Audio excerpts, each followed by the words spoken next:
Muy bien, muy buenas noches. La presentación que voy a dar a continuación es acerca del espectro de neuritis óptica. Soy Richard Cristian Morales Brañez, soy médico residente de segundo año de la especialidad de neurología por la Universidad Nacional Mayor de San Marcos, con sede en el Instituto Nacional de Ciencias Neurológicas. Inicialmente, como modo de introducción, señalar que esta enfermedad, el espectro de neuritis óptica, es una enfermedad poco común del sistema nervioso central, pero que está mediada por anticuerpos. Es importante establecer un diagnóstico y tratamiento temprano porque de esta manera podemos reducir el riesgo de discapacidad a largo plazo y la muerte de nuestros pacientes. Cuando uno revisa la literatura médica, puede encontrar que aproximadamente el 50% de los pacientes que sufren de esta entidad llegarán a ser usuarios de silla de ruedas, inclusive ciegos, y hasta un tercio de este grupo habrá muerto en los próximos 5 años posteriores al primer ataque que han presentado. A diferencia de la esclerosis múltiple, el espectro de neuritis óptica o neuritis óptica secas cursa pues su curso clínico es inusual y la acumulación de discapacidad va a estar relacionada más que nada a las recaídas que pueda presentar en el curso evolutivo de la enfermedad. Actualmente se ha llegado pues a determinar la presencia de los anticuerpos que causan la enfermedad, que son los anticuerpos contra la cuperina 4, que se encuentran en aproximadamente el 75% de los pacientes. El trastorno del espectro de neuritis óptica se caracteriza por episodios de minimización y daño axonal que está mediado pues, por el sistema inmunitario.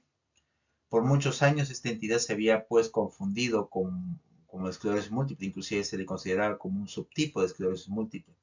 Sin embargo, en 1894, Etienne de Vic y Fernand Galt la definen como una entidad distinta y en 2004 se da el descubrimiento pues de este anticuerpo contra la copolina 4, el AQP4 IgG, encontrada pues por Lennon y su grupo de trabajo, la identifican como un biomarcador específico para este espectro de neuritis óptica. Ya también en 2015 nace el concepto pues, del trastorno de espectro de neuritis óptica, con lo cual también nacen los criterios para el diagnóstico de la enfermedad. Básicamente lo que vamos a ver en esta enfermedad es que los episodios de mineralización y el daño axonal se van a dar pues a nivel del nervio óptico y de la médula espinal, aunque también se han descrito que existen otras zonas que puedan ser afectadas, como por ejemplo el área postrema de la médula dorsal, otras regiones del tronco cerebral y el diencéfalo. En cuanto a la epidemiología, es importante destacar que esta es una enfermedad rara, pero que afecta a todas las etnias. En la figura de la mano derecha, ustedes pueden ver pues cuál es la distribución a nivel mundial, existiendo pues zonas que son eh, con un registro alto de prevalencia y pues otras que no lo son tanto. La prevalencia estimada a nivel mundial es de aproximadamente 0.3 a 4.4 por 100.000 habitantes y en Latinoamérica, según las referencias citadas, la oscila pues entre 0.37 a 4.5 por 100.000 habitantes. El grupo más afectado es las mujeres jóvenes, de un 68 a 88% y la edad media de inicios de los 40 años. La relación pues de afectación hombre o mujer-hombre es de 9 a 1 y en un 25% de los casos, sobre todo en aquellos pacientes que tienen pues resultado positivo para anti-AQP4, está asociado a otras enfermedades autoinmunes. Los factores de riesgo de enfermedad siguen sin estar claros, aunque existen reportes de que eh, el desarrollo de la enfermedad pues conlleva mayor riesgo en aquellas personas que tienen un bajo consumo de frutas, verduras, tienen poca actividad física, son usuarias de tabaco, presentan bajos niveles de vitamina D. Asimismo, también se ha observado que existe pues grupos familiares que pueden sufrir de esta entidad y eso se ha determinado inclusive con la secuenciación del genoma completo que identificaba variantes que podían estar relacionadas con el espectro de neuritis óptica. También se ha visto la relación que tiene con condiciones autoinmunes como por ejemplo el lupus, la miastenia gravis y el síndrome de Sjögren. Para explicar un poco la fisiopatología de la enfermedad, tenemos que mencionar primero la presencia de esta molécula, de esta proteína transmembrana, que se conoce como AQP4, ¿no? La molécula coparina tipo 4 es un canal de agua que está ampliamente expresado en lo que es cerebro, médula espinal y nervios ópticos. Las acuaporinas se expresan a nivel de todas las estructuras del organismo, sin embargo, pues este tipo de molécula es más específica de aquellos tejidos que están en contacto con líquido cefalorraquídeo y especialmente se localizan en los pies de los astrocitos, formando pues la barrera hematoencefálica y dando sostén a los astrocitos que a la vez permiten el mantenimiento de los oligonucleocitos y de las neuronas. En la fisiopatología tenemos que mencionar que estos anticuerpos dirigidos contra la molécula AQP4 van a inducir la producción pues, de interleuquina 6. Esta interleuquina 6, una vez llegado a las células endoteliales, van a reducir la función de la barrera hematoencefálica, como podemos ver en la figura, y una vez pues, que estos anticuerpos se unen al receptor de AQP4, van a generar pues, un daño a nivel del astrocito, que va a estar mediado por complemento y otras células inflamatorias. Una vez pues eh, una vez dado ya el daño, el astrocito se vuelve impotente y de esto también se genera la lesión que se va a dar en los oligodendrocitos y en las neuronas que pierden su vaina de mielina.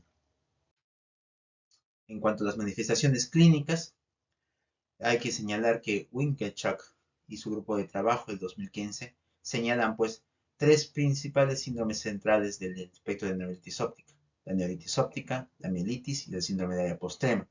Hay que señalar algunas características importantes de estas entidades.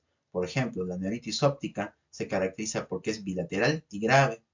Va a haber pues una afectación extensa de los nervios ópticos y la recuperación que se puede dar después del ataque va a ser mala. También otras características que podemos ver en este tipo de entidad de la neuritis óptica, podemos ver pues que la agudeza visual se reduce ampliamente. No vamos a ver pues, vamos a ver que el paciente tiene alteración de la visión de colores, presencia de escotomas o puede haber también dolor ocular. En cuanto a la mielitis, tenemos que caracterizarla como una mielitis longitudinalmente extensa. En este caso, pues va a generar defectos tanto motores como sensitivos. Puede haber pues también disfunción eréctil, disfunción pues de las esfínteres tanto vesical como anal y la presencia de un dolor neuropático.